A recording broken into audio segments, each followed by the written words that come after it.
जय Hind everyone, my name is Sunil and I welcome you all to the YouTube channel Edify English Hub. कैसे हैं आप सभी? मैं आशा करता हूं आप सब लोग बहुत ही अच्छे होंगे एंड अपनी इंग्लिश की तैयारी को भी आप बहुत बेहतरीन तरीके से कर रहे होंगे।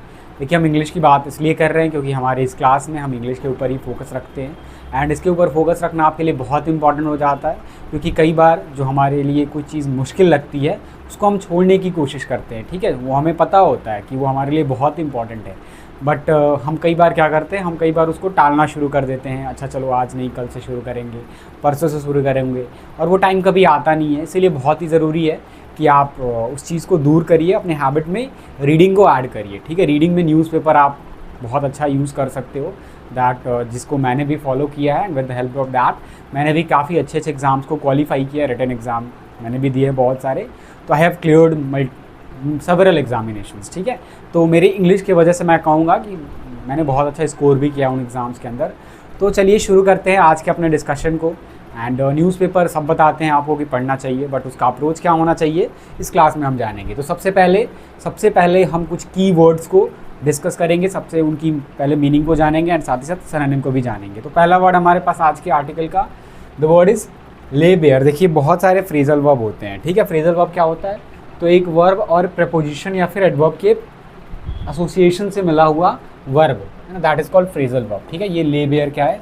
फ्रेजल वर्ब है। तो ले यहाँ पे आपका मेन वर्ब हो गया, मतलब मेन वर्ड हो गया, एंड बेयर इज, ठीक है, उसको भी आप एक तरीके से कह सकते हो आप। ठीक है, जो भी आप इसको आप क्या कह सकते हो, इसको आप एडवर्ब कह सकते हैं। ठीक है, तो क्या होता है इसका मतलब?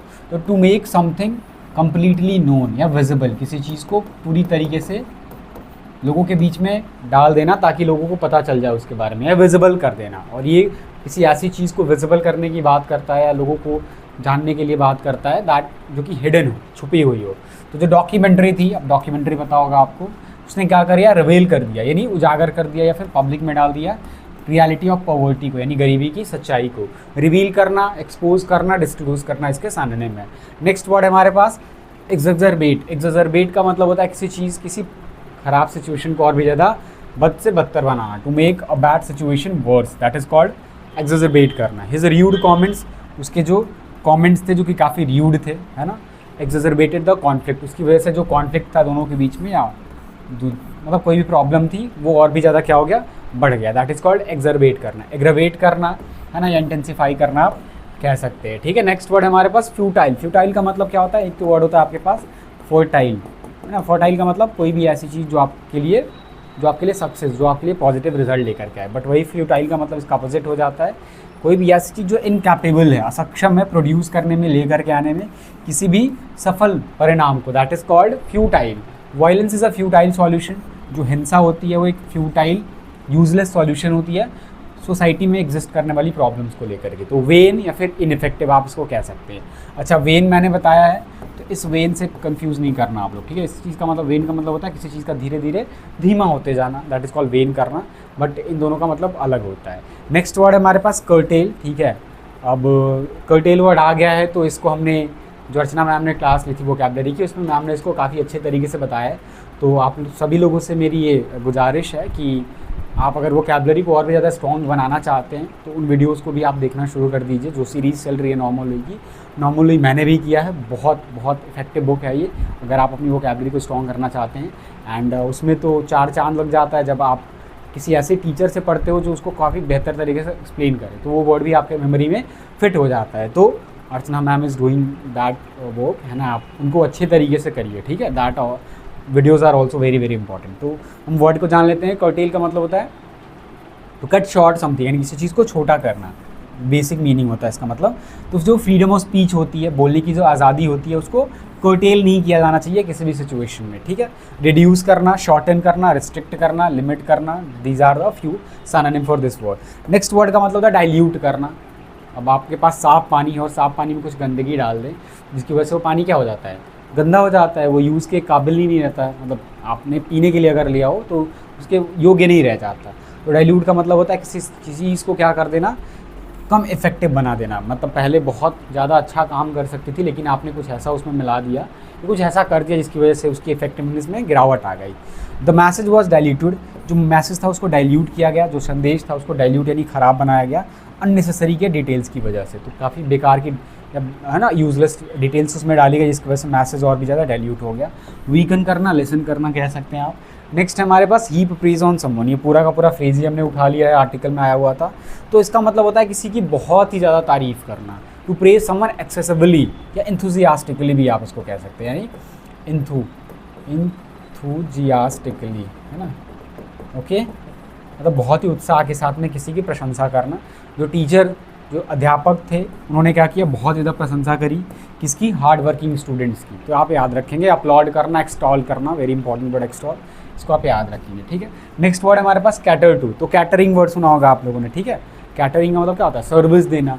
तो कैटर टू का मतलब, ये टू फिक्स प्रपोजिशन याद रखिएगा, इसका मतलब होता है to provide what a particular person needs. किस पर्टिकुलर इंसान को किस चीज़ की ज़रूरत है या क्या उसको चाहिए, है ना, दैट इज़ कॉल्ड, उसको प्रोवाइड करना, उसको उपलब्ध कराना, that is called cater to करना। जो पॉलिसी थी मेनली उसने वो केटर टू करती थी, यानी सर्व करती थी नीड ऑफ द फार्मर्स को, यानी किसानों की ज़रूरतों को क्या करती थी, सर्व करती थी, उनको फुलफिल करती थी। सर्व करना, प्रोवाइड फॉर करने का मतलब इंतजामात करना होता है, ठीक है। तो ये कुछ बहुत इंपॉर्टेंट वर्ड हैं, आप से अनुरोध है कि इनको आप अच्छे से कर लीजिएगा, ठीक है। इसका आर्टिकल का PDF हम आपको, आर्टिकल नहीं जो हमने अभी देखा, वो वोकैबुलरी की PDF हम आपको अपने टेलीग्राम चैनल पे शेयर कर देंगे, तो उसको ज्वाइन कर लेंगे आप, जहाँ पे आपको इसका PDF मिल जाएगा, आप रिवीजन के तौर पे यूज़ कर सकते हैं। तो चलिए आर्टिकल के बारे में बात करते हैं। आर्टिकल है जो आजकल काफ़ी न्यूज़ में चल रहा है, not Iran war. Iran war की वजह से जो हमारी इकोनॉमी के ऊपर इम्पैक्ट जो पड़ा है, उसको लेकर के जो हमारे प्राइम मिनिस्टर साहब हैं, उनकी जो कुछ है ना कॉल टू एक्शन, जो कुछ सजेशंस रहे हैं पूरे इंडिया के लोगों को संबोधित करते हुए उन्होंने जो कहा है, उसके बारे में आर्टिकल में जिक्र किया गया है। अब क्या है वो और उसकी इफेक्टिवनेस क्या है, कितना इफेक्टिव है, सही है, लॉजिक क्या है, उन सारी चीज़ों को डिटेल में आर्टिकल में, बहुत अच्छा आर्टिकल लिखा है, जानेंगे, ठीक है। तो बिलेटेड, ऐसे जब कई बार क्या होता है, जब मान लीजिए आपके फ्रेंड का बर्थडे है और आप मिस कर गए, तो आप कहते हैं ना उसको, अगर अगले दिन आप विश करते तो बिलेटेड हैप्पी बर्थडे, यानी देरी से आया हुआ हैप्पी बर्थडे, ठीक है। जब ज़रूरत थी तब आपने विश नहीं किया, आपने देरी से विश किया, तो that is called belated. Warning की बात करिए, इसमें विश की नहीं, वार्निंग, चेतावनी। वार्निंग का मतलब क्या होता है, चेतावनी। तो चेतावनी दी गई है, जो वही चेतावनी की बात कर रहा है, लेकिन इसका समय थोड़ा सा देर हो चुका है, सही समय पे दिया जाना चाहिए था। चलिए देखते हैं आगे। नरेंद्र मोदी सजेशंस, नरेंद्र मोदी के जो सुझाव रहे हैं, जो डायरेक्शन इन्होंने दिए हैं, सजेशन मतलब सुझाव जो रहे हैं, टू इंडियंस, यानी भारतीयों को, इंडिया में रहने वाले लोगों को, इंडिया के नागरिकों को। एम्प्लाई का सिंपल सा मतलब होता है इनडायरेक्टली किसी चीज़ को बताना, ठीक है। इन्होंने क्लियरली नहीं बताया उस चीज़ को, आगे वाली चीज़ को, लेकिन उससे जो बात कही गई है उससे ये साफ पता चल रहा है, ठीक है।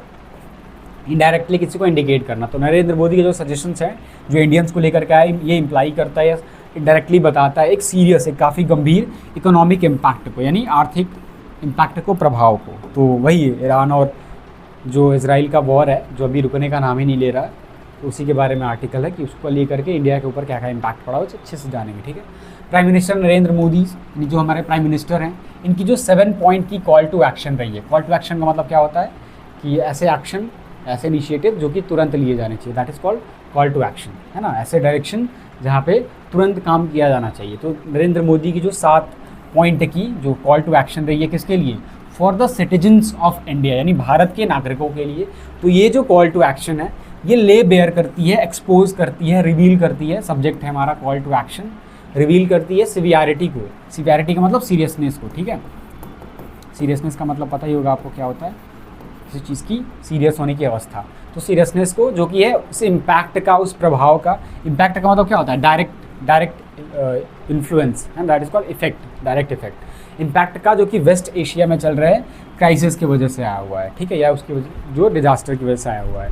फर्दर आगे अगर हम बात करें, अपार्ट फ्रॉम इट्स एम्प्लीकेशंस, यानी अपार्ट फ्रॉम का मतलब क्या होता है, के अलावा, किसके अलावा, तो इसके इम्प्लीकेशंस के अलावा, इसकी हिडन मीनिंग्स के अलावा, mister Modi's message, mister Modi का ये जो संदेश है, इज़ प्रॉब्लमैटिक, ये काफ़ी प्रॉब्लमैटिक है, ये काफ़ी परेशान करने वाला है, या काफ़ी प्रॉब्लमैटिक का मतलब जानते हो आप, है ना, प्रॉब्लम का मतलब समस्या से भरा हुआ है। फॉर 2 अदर की रीजन्स, किसके लिए, तो दो अलग रीजन्स की वजह से। अब क्या है वो रीज़न, तो पहली बात तो इसकी टाइमिंग, जिस समय पे दिया गया, एंड दूसरी इसके कंटेंट, यानी जिस चीज़ को लेकर के ये वार्निंग दी गई है। अ की पार्ट ऑफ हिज मैसेज, जो एक सबसे इम्पॉर्टेंट जो हिस्सा है इनके मैसेज का, वॉज टू अर्ज, वो क्या था, अर्ज करना, अपील करना, गुजारिश करना, किससे, लोगों से, टू वर्क फ्रॉम होम, कि वो क्या करे, घर से काम करें, and reduce there fuel uses, और कम करें। रिड्यूस का मतलब कम करें, किसको कम करें? उनके, यानी लोगों के फ्यूल के यूजेस को, यानी जो फ्यूल यूज़ करते हैं गाड़ियों में, व्हीकल्स में यूज़ करते हैं, उसको कम करें वर्क फ्रॉम होम के थ्रू, है ना। तो कोविड जैसे सिचुएशन की बात, मतलब कोविड जैसे ही कुछ बातें इन्होंने कही है। अ मोर इफेक्टिव अप्रोच, एक और भी ज़्यादा जो इफेक्टिव असरदार जो अप्रोच होती, माइट हैव बीन, वो हो सकती थी टू लीड बाय एग्जाम्पल, कि ये क्या करते? एग्जाम्पल के थ्रू लीड करते, यानी खुद ये एग्जाम्पल ऐसा दिखाते, शोकेस करते, और तब ये ज़्यादा असरदार अप्रोच होता। येट बावजूद इसके इन्होंने क्या किया? मिस्टर मोदी इज मैसेज, तो मिस्टर मोदी का ये जो संदेश था, कम्स, वो आता है डेज आफ्टर, दिनों के, ही एंड हिज कैबिनेट कलीग्स, जब वो खुद एंड साथ ही साथ उनके जो कैबिनेट मिनिस्टर के जो कलीग्स हैं, साथ में काम करने वाले लोग, flu all over the country, उन्होंने उड़ान भरी पूरे देश भर में, एंड ऑर्गेनाइज किया, सुसंगठित किया रोड शोज़ को, रोड पे चलने वाले शोज़ को, टू कैंपेन, ताकि कैंपेन कर सकें, प्रचार कर सके फॉर द रीसेंट इलेक्शंस, किसके लिए? हाल ही में हुए इलेक्शंस को लेकर के। तो अगर वो खुद, है ना, इस चीज़ को नहीं करे होते तो ये और भी ज़्यादा असरदार होती। नाइदर डिड, मतलब ये बेसिकली जो ये इनका कहने का मतलब ये है कि खुद उन्होंने एंड साथ ही साथ उनके जो कैबिनेट के कलीग्स हैं, उन्होंने ये इलेक्शन से पहले जो कैंपेनिंग करी है और उसमें जो फ्यूल खर्च किया होगा, तो अगर वो लीड बाय एग्जाम्पल खुद करते तो वो ज़्यादा असरदार होता। Neither did any of his pre election speeches, यानी नीदर याद रखिए, ये एक एडवर्ब होता है, सेमी निगेटिव एडवर्ब कहते हैं।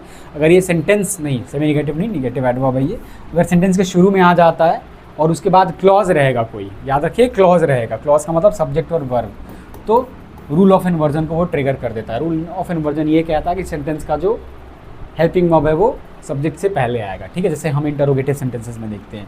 तो neither did any of his pre election speeches, यानी इनके जो इलेक्शन के पहले जो स्पीचेस इन्होंने दिया था, तो उनमें से कोई भी स्पीच उसने मेंशन नहीं किया, जिक्र नहीं किया इस तरीके की इश्यूज़ का, है ना, इस तरीके के मुद्दों का। हिज मैसेजेस, इनके जो मैसेज थे, ऑल्सो कम्स, वो आते हैं on the back of daily reassurance, किस चीज़ को लेकर के? उस back, on the back of का मतलब क्या होता है? तुरंत उसी के ऊपर आया, जो कि डेली रीअश्योरेंस दिए जा रहे थे, डेली भरोसा दिलाया जा रहा था लोगों को, ठीक है, भरोसा दिलाया जा रहा लोगों को बाय हिज, किसके द्वारा? हिज गवर्नमेंट्स, उनकी सरकार के ऑफिशियल्स के द्वारा, that there was nothing to worry, कि कोई भी चिंता की बात नहीं थी। तो आपको पता ही होगा कि जब ये ईरान और इजराइल का वॉर शुरू हुआ था, तो ऐसे लोगों ने अनुमान लगाना शुरू किया कि फ्यूल की क्राइसिस होगी, शॉर्टेज होगी, एलपीजी को लेकर के प्रॉब्लम होगी। बट इनके जो गवर्नमेंट ऑफिशियल थे, उन्होंने खुद आकर के बोला कि घबराने की कोई बात नहीं है। तो ये बात भी मतलब काफ़ी प्रॉब्लमैटिक है, क्लियरली, स्पष्ट रूप से देयर इज़, ये प्रॉब्लमैटिक है। द प्राइम मिनिस्टर्स मैसेज, यानी प्राइम मिनिस्टर का जो संदेश है, ऑल्सो फॉलोज, तो ये फॉलो करता है कई सारे मिनिस्टर्स के प्रयासों को, कई सारे मिनिस्टर के द्वारा किए गए प्रयासों को, to heap praise on him, क्या था वो, जो कि बहुत ही ज़्यादा तारीफ़ करने को लेकर के था उन्हीं का, फॉर नॉट रेजिंग, किस चीज़ को लेकर के? ना बढ़ाने को लेकर के पेट्रोल और डीजल के प्राइसेस को। तो इनके जो मिनिस्टर्स थे, इन्होंने भी कोशिश करी, कई सारे मिनिस्टर्स ने कोशिश करी कि प्राइम मिनिस्टर की तारीफ़ करी जाए कि उन्होंने पेट्रोल और डीजल के प्राइसेस को नहीं बढ़ाया। और डिसीज़न, एक जो फैसला है, नॉट टू फर्दर, जो कि है ना बढ़ाने का, बर्डन को, यानी बोझ को, द कॉमन मैन, किसके ऊपर? कॉमन मैन के ऊपर, इज़ वेलकम। तो ये अच्छी बात है, बट द फ्लिप साइड, लेकिन इसका जो अपोजिट साइड है, जो दूसरा साइड है, नेगेटिव साइड, इज़ दैट, वो ये है, इट फेल्स, ये जो डिसीजन है वो फेल हो जाता है इम्प्रेस अपॉन करने में, क्लियरली बताने में। इम्प्रेस अपॉन का मतलब होता है क्लियरली किसी चीज़ को दूसरों को समझाना, क्लियरली बताने में, देम यानी उन लोगों को, द नीड और टू कर्टेल कंजम्पशन, की क्या ज़रूरत है कंजम्पशन को कर्टेल करने का, कम करने का, तो उसको ये समझाने में असक्षम रहे, ये इम्प्रेस नहीं कर पाए लोगों को। द गवर्नमेंट टुक, जो सरकार है उन्होंने लिया, टुक दैट स्ट्रेटेजिक कॉल, यानी इस स्ट्रेटेजिक, यानी इस लॉन्ग टर्म प्लानिंग के साथ में कॉल को, बिफोर द इलेक्शंस, किससे पहले? इलेक्शन से पहले ये, and is now trying to dilute it, और अब ये डाइल्यूट, इसको ख़राब करने की क्या कर रहे हैं? कोशिश कर रहे हैं।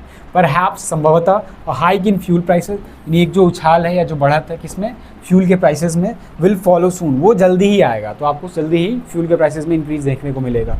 द प्राइम मिनिस्टर्स स्पीच, जो प्राइम मिनिस्टर की स्पीच रही है, ऑल्सो कोइंसाइडेड विद, ये साथ में आई है, इसकी टाइमिंग साथ में रही किसके साथ में रही, एक सिमिलर कॉल की, एक ऐसी तरीके के कॉल की डिमांड की, कॉल टू एक्शन की, इमीडिएट एक्शन की फॉर इंडियन कॉरपोरेट्स, यानी इंडिया की प्राइवेट कंपनीज के लिए by the confederation of Indian industry, यानी ये जो ऑर्गेनाइजेशन है इसके द्वारा भी कॉल टू एक्शन लिया गया। किससे कहा गया, ये किससे कहा गया, ये इंडियन कॉर्पोरेट से भी कहा गया। This kind of coordinated messaging, इस प्रकार की जो ये कोऑर्डिनेटिंग मैसेजिंग है, मिली जुली जो मैसेज देने का जो काम है, पॉइंट्स टू, ये इशारा करता है एक डायर सिचुएशन को, एक काफ़ी ख़राब स्थिति को ये इंडिकेट करता है। Several of the prime ministers suggestion, यानी प्राइम मिनिस्टर के जो कई सारे सजेशंस रहे हैं, उनमें से कई सारे जो सजेशंस हैं might also have other negative impacts, तो इसके दूसरे निगेटिव नकारात्मक इम्पैक्ट्स यानी प्रभाव हो सकते हैं, that could be more serious, जो कि और भी ज़्यादा गंभीर हो सकते हैं दैन द प्रॉब्लम्स, यानी इन समस्याओं से भी ज़्यादा they are trying to address, जिन प्रॉब्लम्स को ये सॉल्व करने की कोशिश कर रहे हैं। Some others might simply not be, कुछ और जो सजेशंस हैं इनके माइट सिंपली, उससे साधारण रूप से इतने इफेक्टिव नहीं होंगे, असरदार नहीं होंगे जितना मिस्टर मोदी उम्मीद करते हैं। ठीक है, अब आगे देखिए कौन कौन से डिमांड किए गए इनके द्वारा। If farmers stop using chemical fertilizers, अब उन्होंने ये भी कहा है कि फार्मर जो है वो केमिकल फर्टिलाइजर्स का यूज़ करना कम कर दे।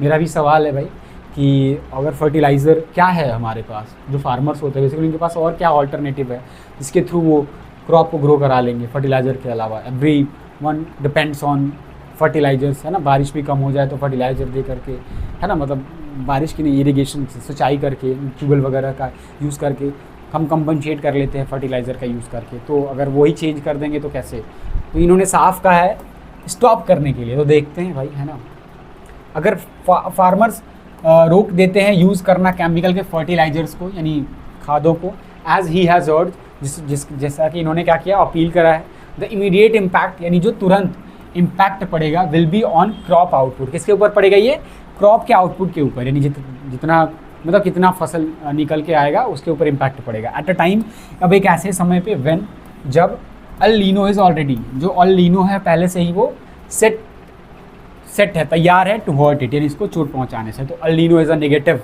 वेदर कंडीशन जिसकी वजह से बारिश कम होती है इंडिया के अंदर, आपको सिंपल सा याद रखना है। तो अगर बारिश कम होगी तो फर्टिलाइज़र की तो नीड और भी बढ़ेगी, और उसमें ये जो हमारे प्राइम मिनिस्टर है उनका ये सजेशन तो काफ़ी, है ना, कॉन्ट्राडिक्टरी लगता है। ठीक है, हाई फ्रिक्वेंसी इंडिकेटर्स, जो बार बार पब्लिश होने वाले जो इंडिकेटर्स हैं, जो संकेत देने वाले जो टूल्स हैं, आर ऑलरेडी रिवीलिंग, तो ये एक्सपोज कर रहे हैं, रिवील कर रहा है इकोनॉमिक डैमेज को, यानी उस आर्थिक नुकसान को जो कि किसकी वजह से आया हुआ है, वेस्ट एशिया की आपदा की वजह से आया हुआ है। दिस विल ओनली एक्सजर्बेट, ये जो मैसेज इन्होंने दिया है ना, वो केवल ख़राब बनाएगा सिचुएशन को, exacerbate the situation.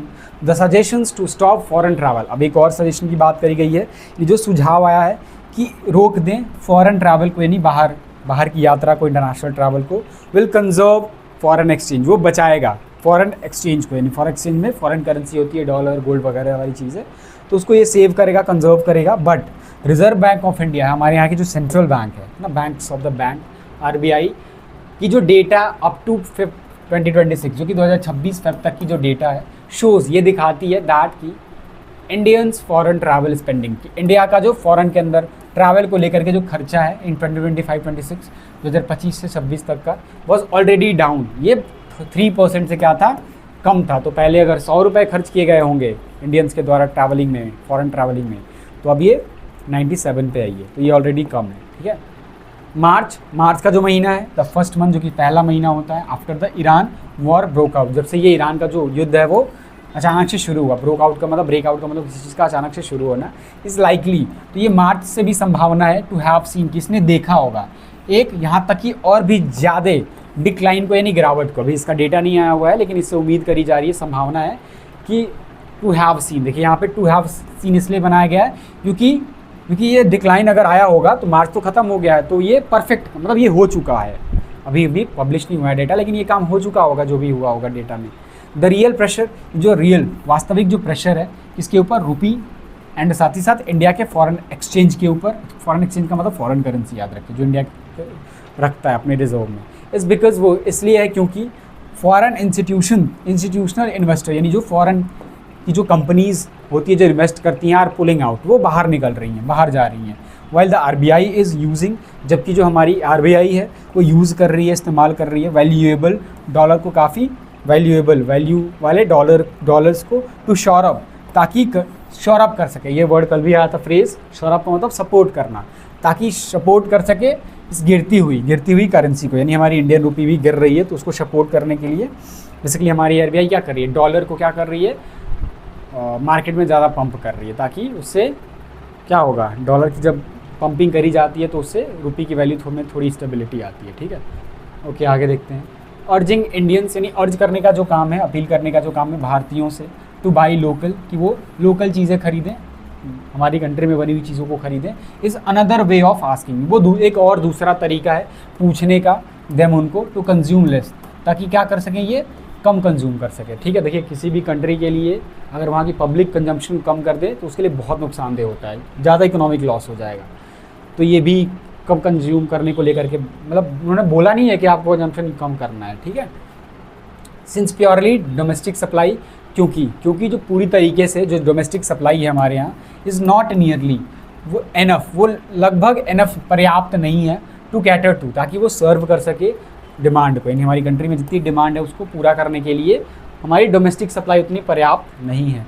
Asking them, कहने का जो काम है, टू बाई लेस, कि ये कम गोल्ड खरीदें, गोल्ड को लेकर के भी बोला है उन्होंने कि सोना आप कम खरीदिए, is also likely to be futile, तो ये भी संभावित है कि ये भी इनफेक्टिव होगा, है ना, इनफेक्टिव होगा, असरदार, मतलब असरदार जो ना हो। ठीक है, ऑल दिस मीन्स, इन सब का मतलब होता है that the economy is in for a hard time, जो हमारी अर्थव्यवस्था है इज़ इन फॉर, वो एक्सपीरियंस कर रही है एक हार्ड टाइम को, काफ़ी डिफिकल्ट सिचुएशन को, ओवर द, मतलब ये करेगी, ऐसा इकोनॉमी करेगी over the next few months, यानी आने वाले कुछ महीनों के अंदर।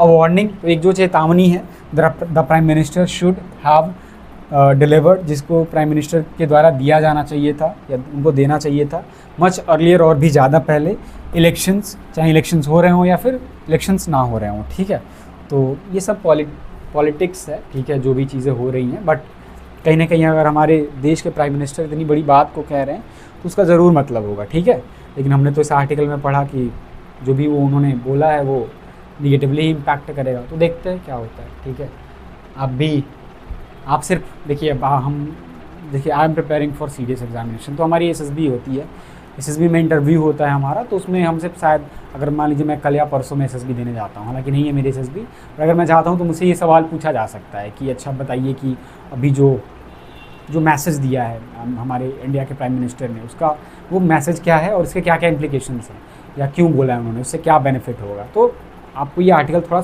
हेल्प कर सकता है। ठीक है, बाकी और भी जगह से आप पढ़ सकते हो इसके बारे में इन डिटेल। ठीक है, चलिए क्वेश्चन देखते हैं। What does the article suggest, ये आर्टिकल क्या बताता है टाइमिंग को लेकर के, जो कि ये प्राइम मिनिस्टर